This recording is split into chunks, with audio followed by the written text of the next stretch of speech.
Habina. I'll be talking about puppy mills today. A puppy mill is a commercial farming operation where purebred dogs are raised in large numbers. A puppy mill was developed after the Great Depression as a way for farmers to make money. They house these dogs in rabbit hutches and chicken coops. So you can imagine having an animal the size of a puppy shoved into a rabbit hutch and a chicken coop. It wasn't comfortable conditions at all. But this was a booming business and profit was tremendously high. So people after the Great Depression saw this as a money-making opportunity, so they took it.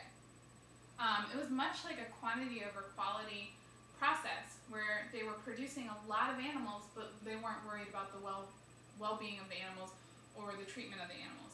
So because of the quantity being so high, they didn't worry about the quality.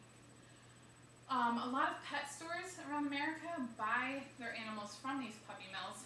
On average, a dog from a puppy mill will sell for about $220 per dog.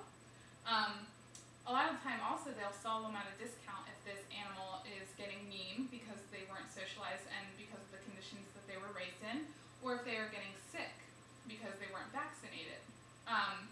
When they sell these puppies for a discounted price, they'll call it a special sale. This is the advertisement that they use to draw people in, and they say, oh, this animal has a special sale, we'll get this one. And they're getting an animal who is mean, not family friendly, or sick. And a lot of times these puppies that they sell to families who are sick die very soon after being bought from diseases, from not having vaccinations. A puppy mill will sell to a pet store saying that it's a purebred animal. In actuality, there's only about 1/3 of these dogs that are actually purebred. So the puppy mill is basically lying to the pet store saying that it is purebred when only 1/3 of them actually are. The living conditions of these animals are disgusting. Because they put these animals into wire cages to keep them there, a lot of the times the wire cages will cut the bottoms of the dog's feet. The dog's pads on their feet are very easy to be cut, so when they're pressing down on these wires of these cages, it'll slice their foot. They're also given very little food and very little water, and a lot of the times the food that they are actually given are maggot infested because it's kept so long in outside conditions, or covered in feces from being inside the cages with the dogs. And the water is also very bug infested as well. Several dogs are shoved into each kennel cage. This is the whole quantity thing, where they'll put several dogs into one cage. And most of the dogs are shoved in there from the time that they're born.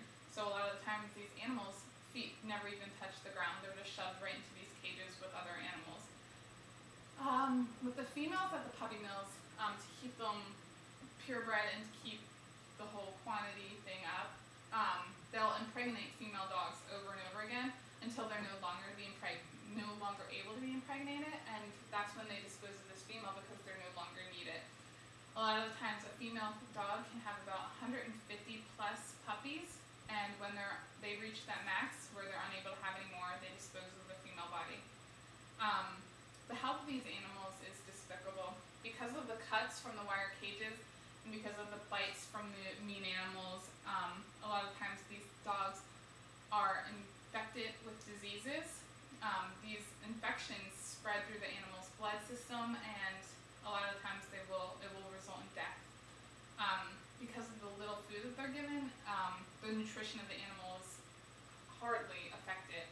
Their teeth will rot and fall out, so it's hard for them to eat the little food they are given. They also, a lot of times, grow ulcers on their eyes, so the ulcers will grow so big that it'll affect the dog's ability to see. Because of these unhealthy conditions, a lot of the times dogs will die inside the cages, but because they're shoved in there so tightly, it would take days and days before anybody will even notice that there's a dead animal in the cage with the other animals. One thing that was passed by Congress in 1966 was the Animal Welfare Act.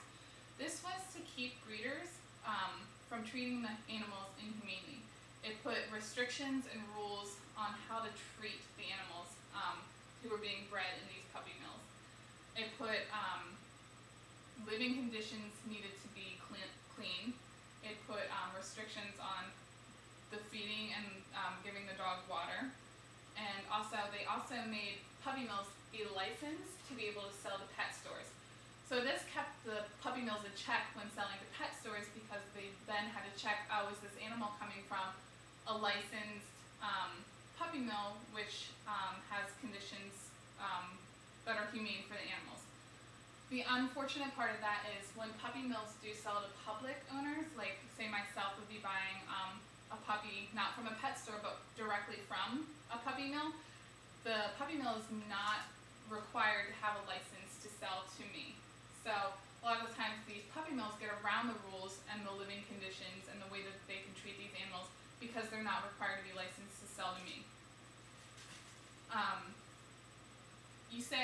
A question that I would ask if I was just hearing about this for the first time would be, why aren't these puppy mills already illegal?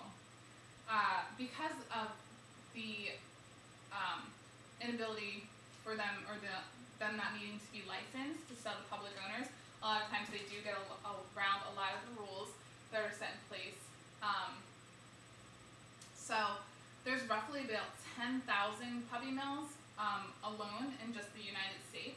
And with these 10,000 puppy mills, there's only 120 ASPCA inspectors. So that's about 2 to 3 inspectors per state. So imagine 120 inspectors for 10,000 mills. It's not going to keep them in check. So they're able to fly under the radar and not be concerned with the rules.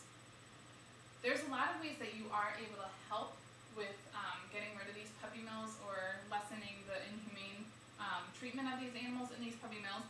One way is to spay and neuter your pet. Whenever you adopt a pet, whenever you buy a pet, you find a pet, you get it from a neighbor. You always need to spay and neuter the pet because this reduces overpopulation.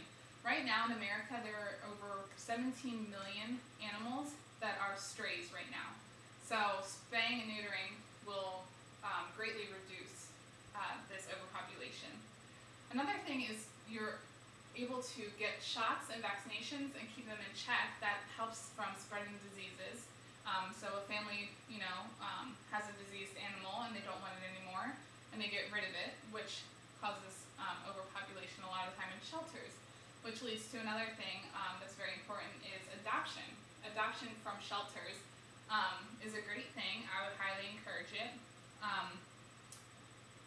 With adoption from a shelter, a lot of times it is cheaper to buy an animal from a shelter than to buy an animal from a puppy store, because you're going to spend about $70 to $90 at a shelter, where you're spending $220 for unvaccinated, possibly mean animal at a pet store. About 30% of these animals in shelters are actually purebred, which is surprising to me because, like we said, about 1/3 of the animals from the puppy mills aren't purebred, even though they say that they are. Another big thing about adopting an animal from a shelter is you're saving it from being euthanized. Euthanasia in shelters is a very large problem right now because of the overpopulation and the taking in of strays. Shelters are cluttered with animals, so to reduce that, they euthanize the older, unadoptable animals. So that's just a few ways that you're able to help with puppy mills, and I hope you take these all into